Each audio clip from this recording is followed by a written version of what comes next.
오늘 우리에게 주신 하나님 말씀은 구약성경 사무엘하 9장 1절로 8절입니다. 구약성경 사무엘하 9장 1절로 8절.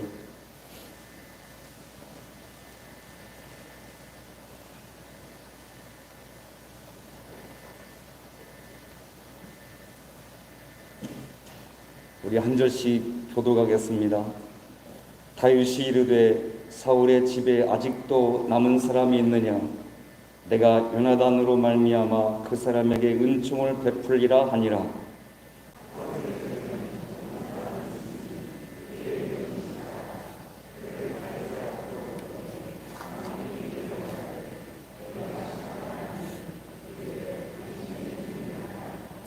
왕이 이르되 사울의 집에 아직도 남은 사람이 없느냐? 내가 그 사람에게 하나님의 은총을 베풀고자 하노라 하니 시바가 왕께 아뢰되 요나단의 아들 하나가 있는데 다리 저는 자니이다 하니라.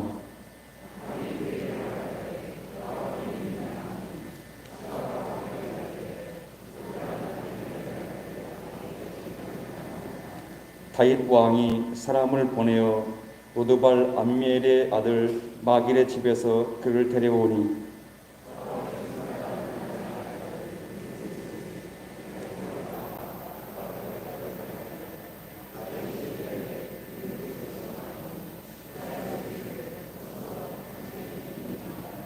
다윗이 그에게 이르되 무서워하지 말라. 내가 반드시 내 아버지 요나단으로 말미암아 내게 은총을 베풀리라. 내가 내 할아버지 사울의 모든 밭을 다 내게 도로 주겠고 또 너는 항상 내 상에서 떡을 먹을지니라 하니 그가 절하여 이르되 이 종이 무엇이기에 왕께서 죽은 개 같은 나를 돌아보시나이까 하니라. 아멘. 잠시 기도하겠습니다. 거룩하신 하나님 아버지, 우리들이 말씀 앞에 부복합니다. 친히 말씀하시되 말씀을 전할 때 들을 때 성령님 감동하여 주셔서 잘 전하고 잘 듣게 하심으로 하나님 앞에서 은혜되게 하시고 말씀 듣는 중에 우리의 심령이 변화되고 새롭게 되어 말씀이 살았고 운동력 있음을 경험하는 복된 시간 되게 하여 주옵소서. 예수님의 이름으로 기도 올리옵나이다. 아멘. 조선의 22대 왕인 정조는 왕위에 오른 지 40일 만에 대대적인 숙청을 단행합니다. 자신이 왕위에 오를 때에 방해했던 자들과 자기의 생부 사도세자의 죽음에 직간접적으로 연루된 자들, 그리고 자기가 추진하고자 하는 개혁에 반대하는 기득권 세력들을 제거하였습니다. 이와 같은 일들은 21세기에도 있습니다. 2016년 9월 15일 필리핀에서 한 청문회가 열렸습니다. 그 자리에 전직 자경단이었던 마토바토라는 사람이 증언대에 섰을 때에 그가 증언하기를 지금의 대통령인 두테르테 대통령의 지시를 따라 마약범이나 강간범 등을 사살했다고 했습니다. 그 숫자가 1000명이었습니다. 그런데 그 1000명 중에 두테르테 대통령의 정치적 반대파들이, 즉 정적이 다수가 포함됐다고 증언했습니다. 겉으로는 범죄를 소탕하는 일이었지만 실제로는 자기의 정적을 제거하는 수단으로 삼은 것이지요. 이 같은 일들은 성경에서도 발견됩니다. 남유다의 6번째 왕이었던 아하스야 임금이 예후에 의해서 살해됩니다.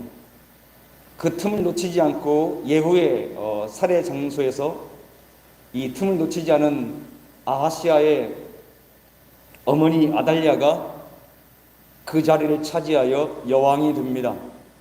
문제는 여왕이 될 때에 아하시아에게는 아들들이 있었는데 이 아달랴가, 즉 할머니가 자기의 손자들을 남기지 않고 다 죽여버렸습니다.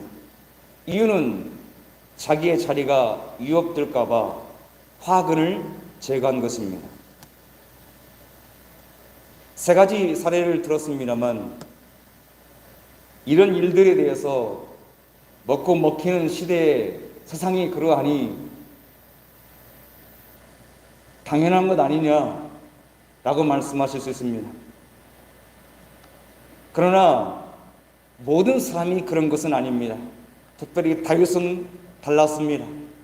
그는 패전에 멍에를 쓴 사울과 요나단의 씨를 찾았습니다. 본문에 나오는 무비보셋입니다. 그를 숙청하기 위해서 찾은 것이 아니고 그에게 자비를 베풀기 위해서 찾았습니다. 세상 상식과 정 반대되는 일을 한 것입니다. 과연 이 사실에서 하나님은 우리에게 무슨 메시지를 던질까요? 본문에서 세 가지를 찾아보려고 합니다. 첫째, 자비는 돌아온다 하는 것입니다. 1절을 다시 한번 읽어보시죠. 1절 시작. 다윗이 이르되 사울의 집에 아직도 남은 사람이 있느냐? 내가 요나단으로 말미암아 그 사람에게 은총을 베풀리라 하니라. 권자에 오른 다윗이 신하들에게 이렇게 말합니다. 사울의 집에 아직도 남은 사람이 있느냐?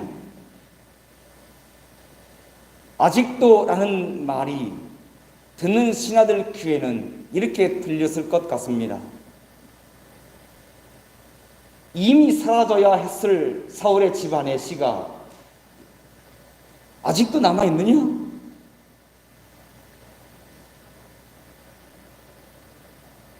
그 말을 듣는 신하들은 드디어 올 것이 왔구나, 피바람이 불겠구나 라고 생각했을 것입니다. 왜냐하면 이미 말씀드린 것처럼 어떤 정부가 들어서든 어떤 왕권이 들어서든 반대하는 세력이 있기 마련이고, 그 반대하는 사람들은 전 정권의 후계자들을 찾아서 그를 옹립하여 역모를 꾀하려고 할 것이기 때문이죠. 그래서 동서고금을 막론하고 새롭게 정권을 잡으면 반대파를 숙청하는 것이 상례였습니다. 다윗의 신하들만 그렇게 생각한 것이 아닙니다. 다윗 앞에 끌려온 시바도 그렇게 생각했습니다. 그래서 다윗을 만나자마자 이렇게 말하죠. 나는 당신의 종입니다. 우리는 이미 알고 있듯이 시바는 사울 집안의 사람이기 때문에 그의 종이 될 수 없습니다. 뼛속부터 사울의 집안에 있는 사람입니다. 그러니 다윗 앞에 왔을지라도 나는 당신의 종입니다 라고 말하는 것은 쉽지 않은 것이죠.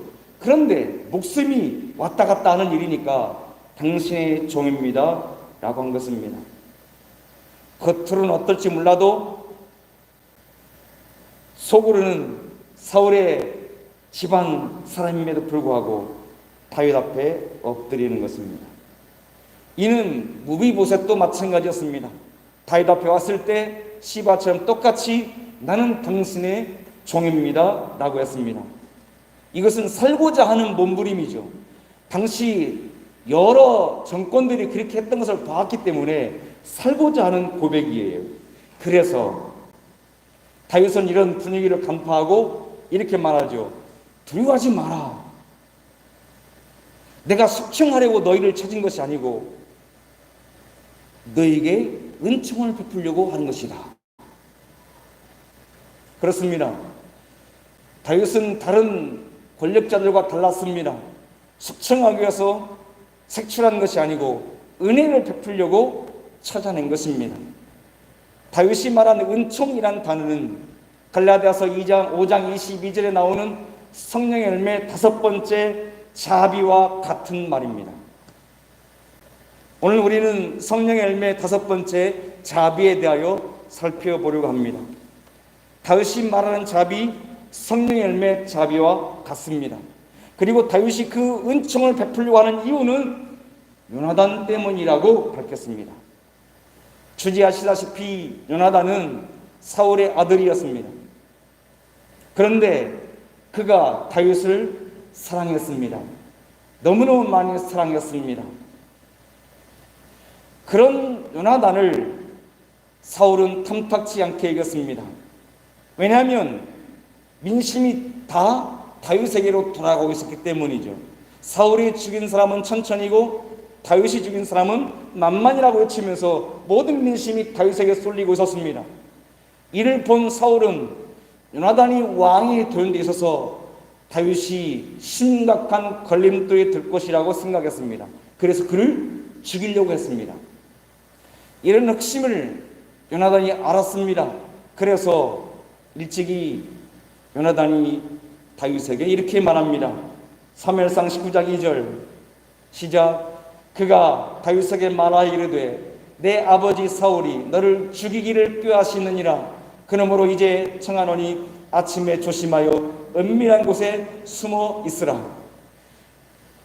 우리는 성경에 나온 얘기니 읽고 있습니다만 그 장소로 돌아가서 요나단이나 당시 주변 상황에 따라서 생각해 본다면 저 말은 납득하기 어려운 내용입니다. 왜 그렇지요? 밥 한 그릇 다윗에게 준다는 뜻이 아닙니다. 자기의 왕위를 다윗에게 양보한다는 뜻입니다. 여러분 직장에서 그 자리 어떻게 올라왔는데 후배들에게 그냥 내어줍니까? 사장님 여러분이 어떻게 일군 회사인데 직원에게 몽땅 넘겨줍니까? 그것도 힘든 일이에요. 하지만 왕정시대에 왕위를 그냥 넘겨준다? 이것은 있을 수 없는 얘기입니다. 세상의 개념으로 보면 요나단은 아버지 사울이 다윗을 죽이겠다고 하기 전에 먼저 자기가 다윗을 죽인다고 나섰어야 합니다. 그것이 상식입니다. 그리고 그렇게 한다고 하여 누가 그를 비난하겠습니까? 그는 왕위를 세습할 수 있는 최고의 자리에 있고 당시 세상이 다 그랬습니다. 아무 문제 없습니다. 하지만 요나단은 다윗을 아버지의 손아귀에서 벗어나도록 도와주었습니다. 만약 요나단이 도와주지 않았더라면 다윗은 절대로 목숨을 부지할 수 없었습니다. 역사상에 이런 자비를 들어보신 적 있습니까? 서두에서 말씀드렸던 예를 통해서 볼 때 이런 자비는 흔하지 않습니다. 이 자비로 인하여 다윗은 목숨을 건졌고 우여곡절 끝에 왕위에 오르게 된 것이죠. 그 왕위에 오른 다윗이 이제 요나단의 아들을 찾아서 자비를 베풀겠다고 합니다. 그러므로 1절을 간단히 추려 말한다면 자비는 돌아오는 것이다 라고 해도 과언이 아니겠습니다. 영국의 경제학자 A. 스미스는 이런 말을 했습니다. 읽어보겠습니다. 시작. 당신이 친절한 행동으로서 남에게 베풀었던 유쾌함은 당신에게 되돌아오며 때로는 이자까지 붙여서 되돌아온다. 성경에는 없는 말이지만 본문에 딱 들어맞는 말입니다. 맞습니다. 요나단이 다윗에게 자비를 베풀었고 다윗은 이제 그 자비를 아들 무비보셋에게 돌려주려고 하고 있습니다. 여러분, 주식 투자 본전도 회수 못하는 시대 아닙니까? 그런데 자비를 베풀면 되돌아온다고 합니다. 이자까지 붙여서요. 그러니 이것보다 남는 장사가 어디 있습니까?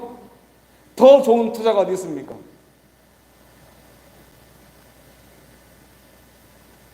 더 실제적인 예를 드리죠.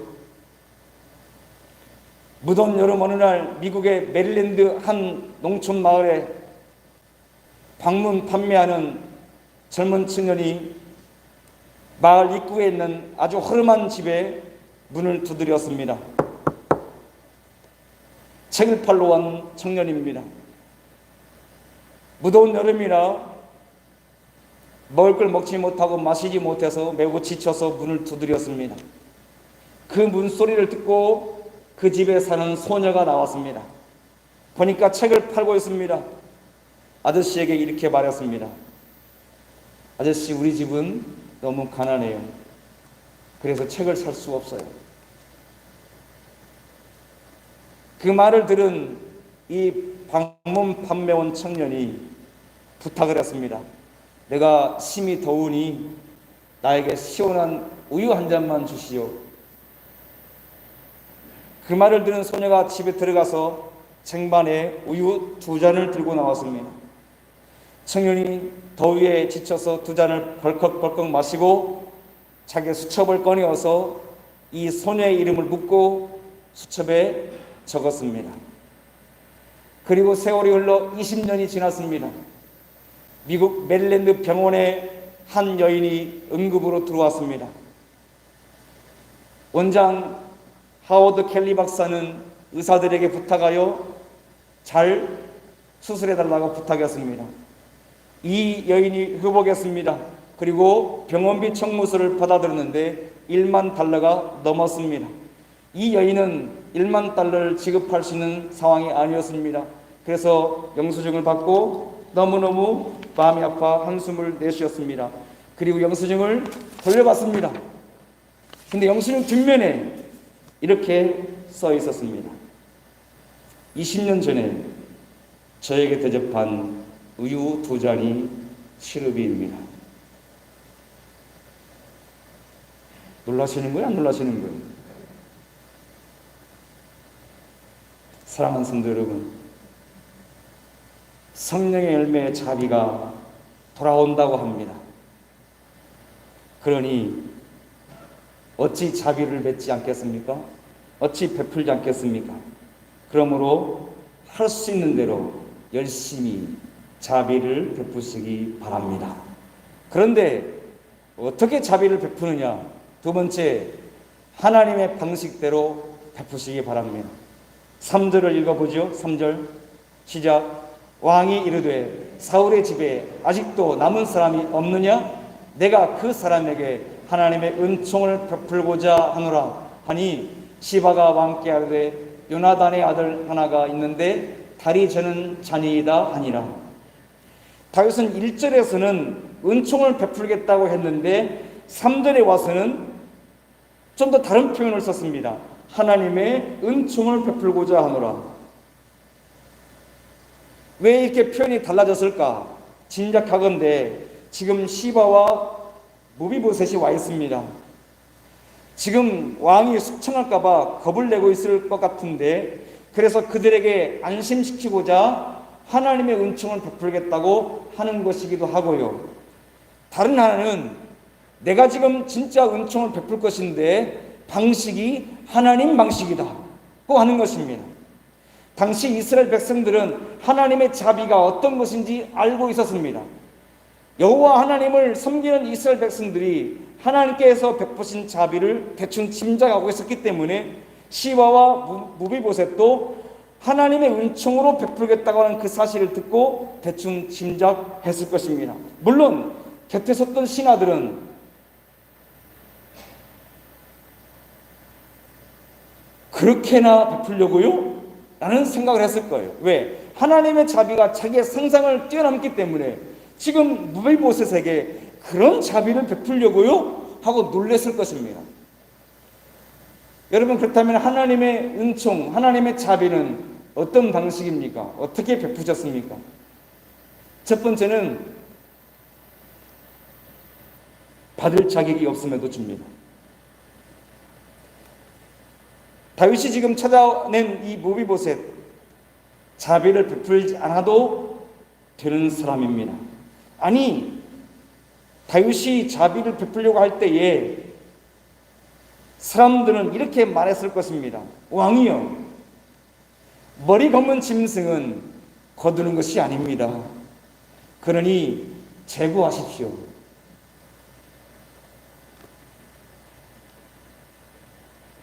왜냐하면 후환을 남길 가능성이 있어요. 왜? 사울 집안의 유일한 핏줄이에요. 그러니 정적이 있다면 그를 찾아내어서 그를 옹립하고 다윗의 뒤통수를 칠 가능성이 있어요. 그러니까 이 염려가 괜한 염려가 아니에요. 그러니 제거했어야 되는데 그에게 자비를 베푼답니다. 자기가 없어요. 더욱이 그는 다리를 절었다고 했습니다. 다리가 절개된 것은 후천적 이유입니다. 사울과 요나단이 전쟁에서 패전하자 그 소식을 들은 유모가 어린 무비보셋을 안고 도망가다가 떨어뜨렸어요. 그래서 장애를 가지게 되었습니다. 후천적이든 선천적이든 고대 근동 사람들에게서는 사람이 장애를 가지고 있다, 유체적 결함이 있다, 그것은 곧 하나님의 은총을 받을 자격이 없다고 간주했습니다. 그래서 하나님도 버렸기 때문에 사람도 그를 자베풀 이유가 없다고 판단한 것입니다. 그런데 그런 사람을 찾아내어서 다윗이 자비를 베풀겠다고 하니까 문제가 된 것이죠. 여러분, 다윗이 무비보셋에게 자비를 베풀 이유가 없어요. 무비보셋도 전혀 그런 기대를 하고 있지 않아요. 그런데 지금 다윗이 자격 없는 무비보셋에게 자비를 베푼다고 합니다. 또 하나, 하나님 방식은 분에 넘치게 자비를 베푸는 것입니다. 7절 읽어보겠습니다. 시작. 다윗이 그에게 이르되 무서워하지 말라. 내가 반드시 내 아버지 요나단으로 말미암아 내게 은총을 베풀리라.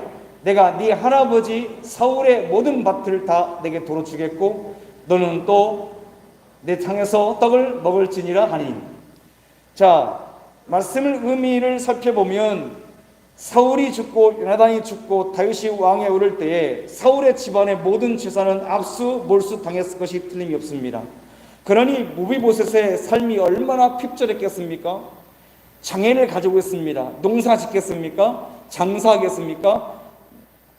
노동을 하겠습니까? 불가능해요.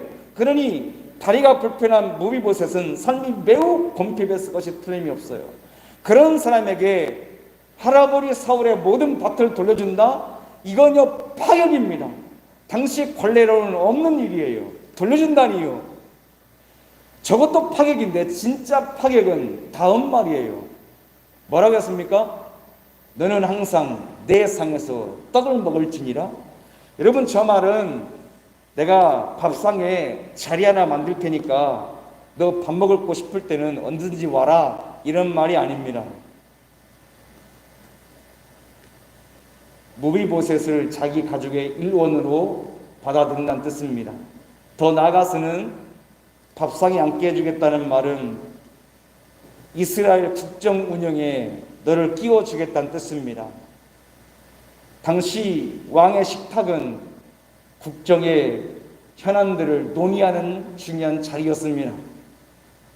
그러니까 식탁에 함께 앉게 해주겠다는 말은 사울의 손자인 무비보셋을 국정 운영의 파트너로 인정해 주겠다는 거예요. 여러분, 이게 상식적으로 설명이 됩니까? 패절한 집안의 시입니다. 죽이지 않고 살려준 것만 해도 은혜이고 그에게 재산을 돌려준다는 것만도 큰 자비입니다. 그런데 그를 식탁에 앉혀서 같이 나라를 함께 고민하고 함께 일해보자 한다는 것은 상상할 수 없는 은혜입니다. 분에 넘치는 자비이죠.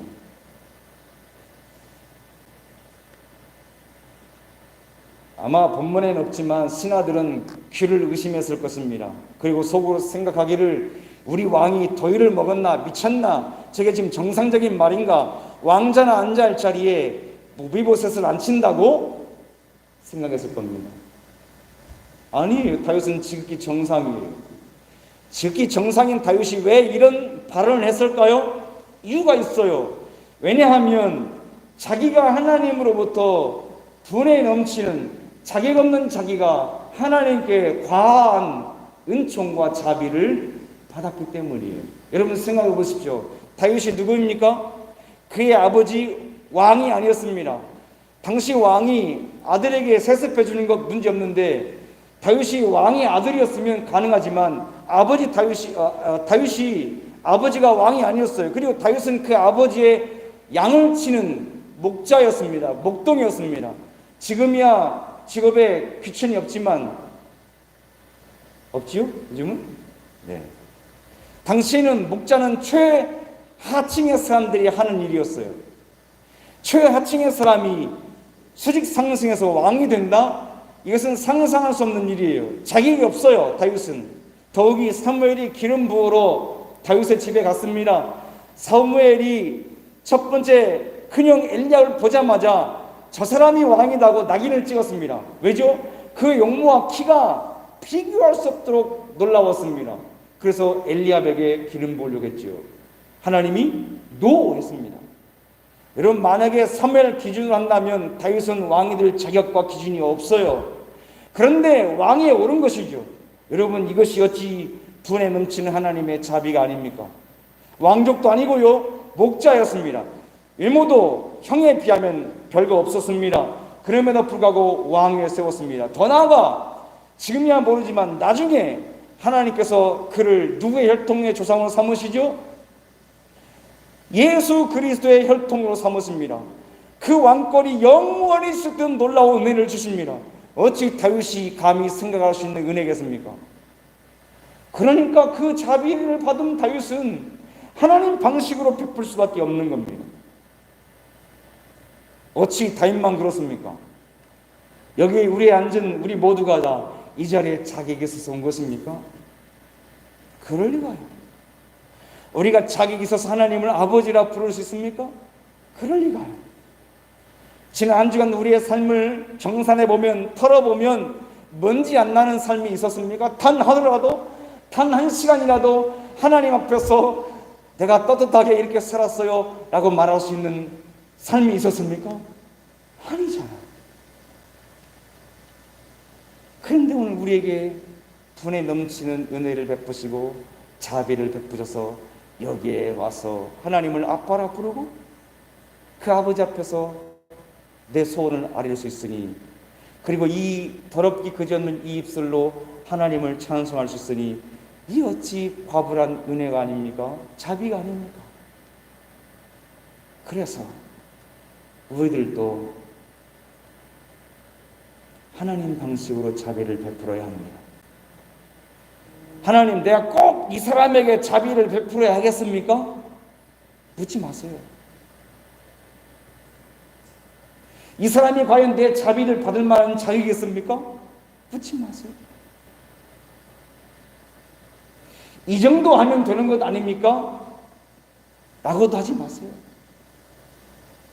이거 너무 과한 것 아닌가요? 라고 하지 마세요.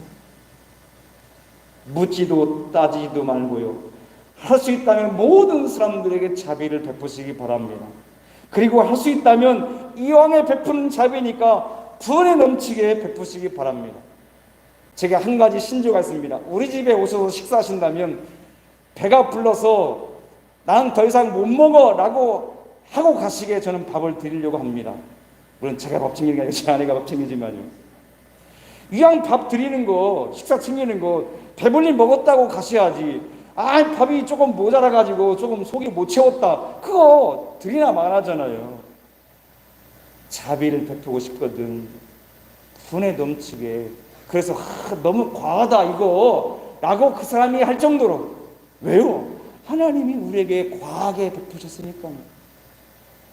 그래서 모든 사람에게 자비를 베풀 때 분에 넘치게 베푸시기를 바랍니다.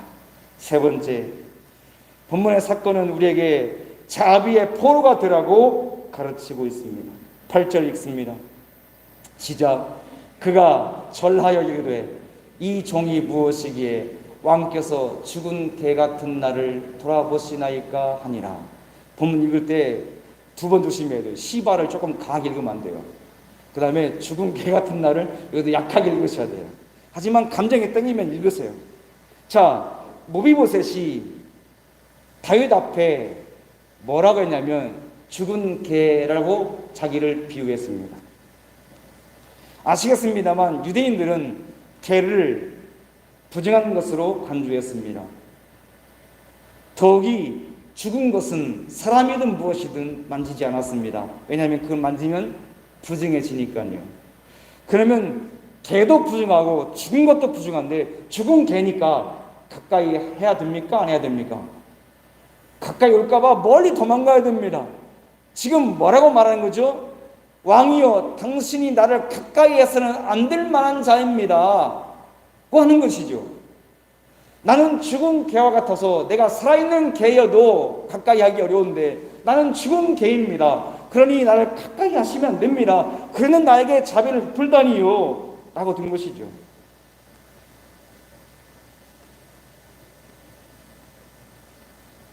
앞에 절하여 그랬습니다. 처음부터 와서 절하지 않았어요. 그죠? 자비를 베풀고 그 자비 앞에서 감탄한 무비보셋이 다윗에게 절을 합니다. 그리고 가르치기를 죽은 개 같은 나에게 이렇게 자비를 베푸십니까? 라고 고백했습니다. 여러분, 처음에 뭐라고 했죠? 나는 당신의 종입니다. 그 종입니다라는 고백은 제가 말씀드린 것처럼 심중에 진짜로 올라오는 고백이 아닐 가능성이 있어요. 숙청당할까봐 겁이 나서 했던 고백일 수 있어요. 하지만 저 8절의 고백은 절하는 것과 왕께서 죽은 개 같은 나를 돌보시나이까, 이 고백은 진짜 심중에서 우러나와서 그 다윗이 베푼 자비 앞에 감탄하여 엎드린 것이죠. 달라요, 고백의 그 감정의 강도가. 그리고 말만 한 게 아니에요. 실제 사례가 있어요. 나중에 뒤에 가면 이제 다윗이, 압살롬이, 다윗의 아들이죠, 압살롬이 반역이에요. 그래서 군사를 이끌고 아버지가 있는 성으로 달려옵니다. 이에 압살롬의 성격을 알고 있던 다윗이 야, 빨리 짐 싸자, 안 그러면 다 죽어 하고 성을 버리고 도망을 칩니다. 도망가서 오래 머물지 않았어요. 압살롬의 반역이 제압되고 다시 환궁합니다. 환궁할 때에 무비보셋이 맞이하러 나갑니다. 맞이하러 나가서 이렇게 고백하죠. 사무엘하 19장 24절 시작. 사울의 손자 무비보셋이 내려와 왕을 맞으니 그는 왕이 떠난 날부터 평안히 돌아오는 날까지 그의 팔을 맵시내지 아니하며 그의 수염을 깎지 아니하며 옷을 빨지 아니하였더라. 여러분, 어떻게 읽으셨습니까? 저는 무비보셋의 마음이 너무너무 확 다가와요. 얼마나 다윗을 주인으로 인정했으면 달이 저렇기 때문에 자기가 왕을 따라서 함께 피난 갈 수 없으니까 못 따라왔어요. 그리고 중간에 시바가 어떤 잘못을 했어요. 그건 나중에 기회 되면 설명드리고요. 아무튼 왕이 환궁할 때에 달려와서 말합니다. 왕이여, 내가 왕이 돌아올 때까지, 나가는 날부터 돌아오는 그 순간까지 나를 가꾸지 않았어요. 여러분, 그게 왕이 돌아오는 거가 무슨 관계가 있습니까? 밥 잘 먹고 손톱 잘 깎고 발톱 잘 깎고 손발 잘 씻고 수염 깎고 버젓이 있다가 나가면 되잖아요.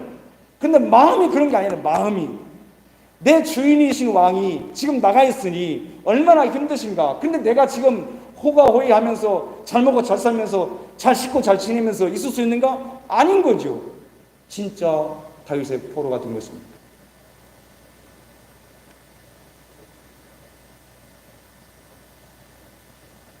그렇다면 우리는요?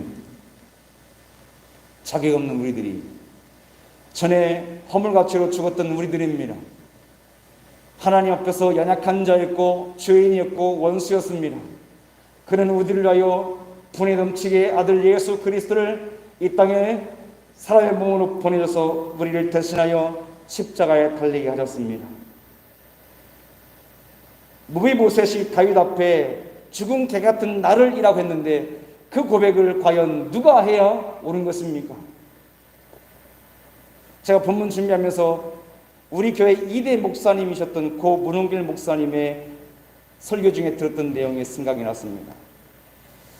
제 기억으로는 경원동에 계실 때 하셨던 말씀 같아요. 기억하실지 모르겠습니다. 설교 중에 이런 예화를 들으셨습니다. 당신께서 부흥회를 가셨는데 새벽에 집회를 마치고 기도하시는데 강대상 뒤에서 기도하셨습니다. 그런데 제일 앞에 여인이 앉으셨는데 나이 드신 분으로 기억하셨습니다. 얼굴 잘 모르죠. 강대상 뒤에 앉으시고 기도하시니까. 근데 그 나이 드신 여인 한 분이 기도하실 때 이렇게 기도하시더랍니다. 가감없이. 문목사님도 이렇게 말씀하셔서 붙이고 빼지 않고 그대로 한다고. 문목사님도 하셨으니 저도 가감없이 합니다. 이렇게 하셨습니다. 저 같은 년을 위하여 아들을 내어주시다니요.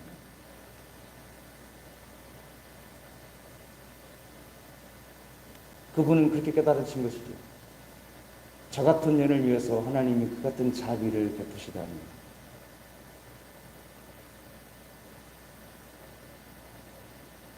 무비보셋이나 이 여인이나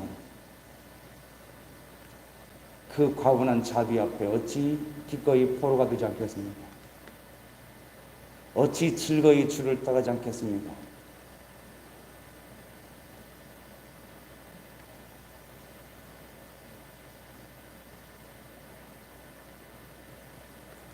그러니 오늘 우리들도 이렇게 고백해야 되지 않겠습니까?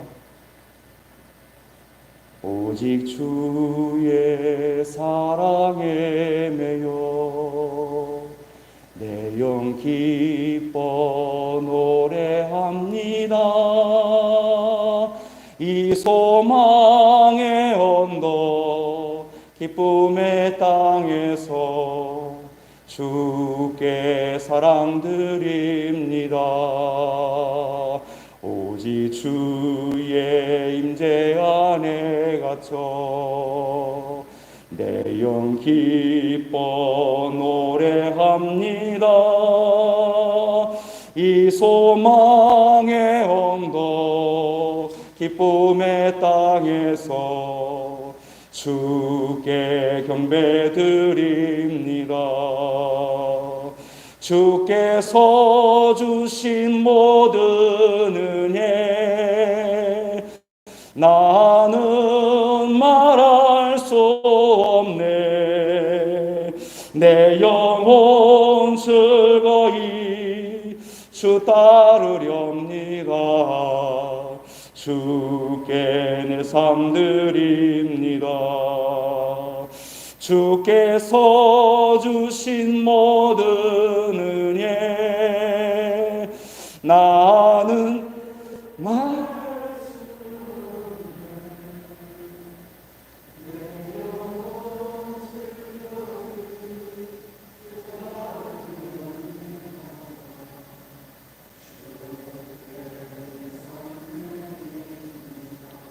말씀했습니다. 자비는 돌아옵니다. 인생에서 가장 확실한 투자요, 보장되는 투자입니다. 단 베풀되 하나님 방식으로 베푸셔야 합니다. 자격 따지지 않고 분에 넘치게 과하게 베푸십시오. 왜냐하면 자비의 발광체이신 하나님께서 반사체인 우리에게 넉넉히 베푸셨기 때문입니다. 그러므로 우리 모두가 기꺼이 자비의 포로가 되어서 그분을 따라 즐거이 십자가 짊어지고 그분의 입과 손과 발이 되어서 삶의 현장에서 그분이 베푸신 방식대로 하여 우리를 통하여 하나님의 자비가 땅끝까지 흘러가는 복된 삶이 될 수 있기를 우리 주님의 이름으로 축복합니다. 기도하겠습니다. 하나님 아버지,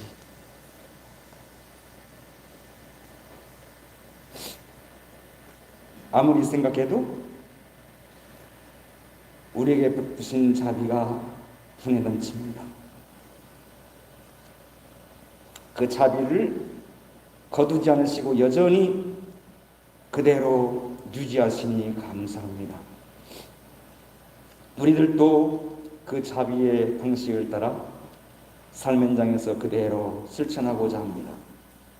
우리의 낙함을 도우시고 우리를 통하여 하나님의 자비하심이 널리 퍼지기 원하옵고, 하나님 우리 때문에 많은 사람들이 하나님의 덕을 볼 수 있도록 축복의 통로로 온전히 쓰임받게 도와 주옵소서. 호주머니를 털고 우리의 마음을 내려놓고 손발을 다하여 수고하는 우리 성도들의 삶 현장에 하나님의 자비가 다시 돌아와 더 갑절이나 부어지는 복이 임하게 하여 주옵소서. 예수님의 이름으로 기도 올리옵나이다. 아멘.